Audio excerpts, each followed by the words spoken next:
With signing day approaching, there are still some blue-chip recruits who remain uncommitted. That includes the top overall player in the nation, defensive tackle Rashan Gary, a Paramus Catholic in New Jersey.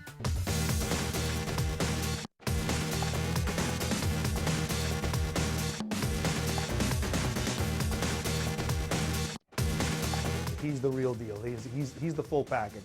On the field, he goes 100 miles an hour. He plays fast. He's got, get off. He's got everything you want in a defensive lineman. He has a motor that never stops. At 6'5" and nearly 300 pounds, Gary caused a lot of chaos in the trenches, but his quickness and athleticism really set him apart. He runs a 4.7 40-yard dash, which is pretty amazing for a 300-pounder. He's faster than some of the defensive backs, to be honest, and I know he throws, on the track team, but I can see him even running 100. I'm strong, I'm fast, Some people think because I'm big, I'm slow. That's not the case. I think it's just God-given, to be honest. I just ran, people thought I was fast, so I'm like, oh. I really never worked at it.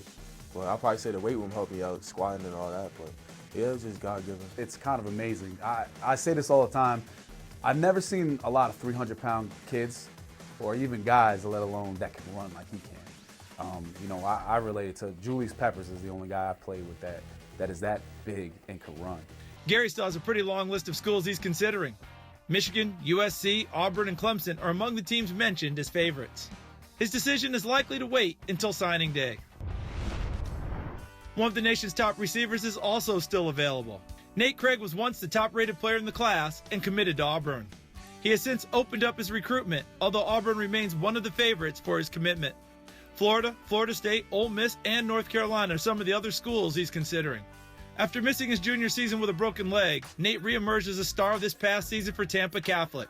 His talent and work ethic amazed his coaches. Very dedicated. We lift weights. We say any day, I'll come out here and let's run routes. He's going to run the routes.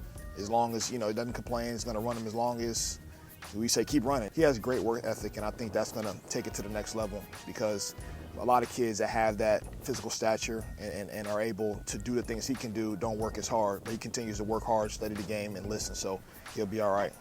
At 6'2" and 200 pounds, Nate is a strong physical receiver who lets his game do the talking. I would say probably explosive. More people call him man-child. I would say probably just like the way I carry myself, just more humble and just going out there, not being a rah-rah guy, but I just do all the talking on the field. Obviously his size, speed, he's a mature student of the game.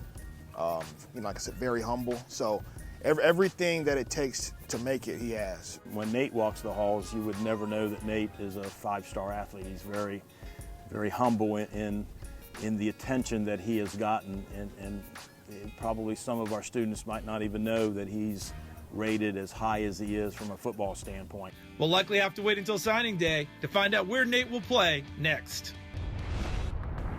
The top player on one of the nation's top teams is also still deciding on his next destination. Devin Asiasi is a former quarterback who's developed into a skilled physical tight end for California State champion De La Salle. Yeah, it was hard actually going from a quarterback to tight end because I always wanted to play quarterback, and that was one of my dreams. But once I moved to tight end and saw how fun it was and how easy it was from the transition from quarterback to tight end, because as a quarterback you gotta know all the coverages and how defenses responds to what you do. So at tight end you know where to go because you've been a quarterback, and it just makes things a lot easier. So it was fun when I started to transition. It just got fun for me. I just started loving it. He's kind of lanky, but he was athletic, and we saw that he could do a lot of things. And we sat him down and told him that, tight end especially, but defensive end as well would be a position that we thought would be better suited for him in our program. And, he obviously had college potential at that time as well. He jumped right into it. He goes, we'll have an opportunity to play. And I said, if you can block, yeah. And he never hit the sled before. He'd never done one-on-ones or anything like that. And he jumped right into it. So something that stands out is his physicality as a blocker. He's probably the most physical blocker that we've had as a tight end ever, realistically. He's a big, imposing kid. He's pushing 6'5", 270. And, what he does for us blocking is something that you don't see out of a lot of tight ends. Devin hasn't narrowed his list that much, but USC, UCLA, Washington, and Alabama are among the favorites to get his signature.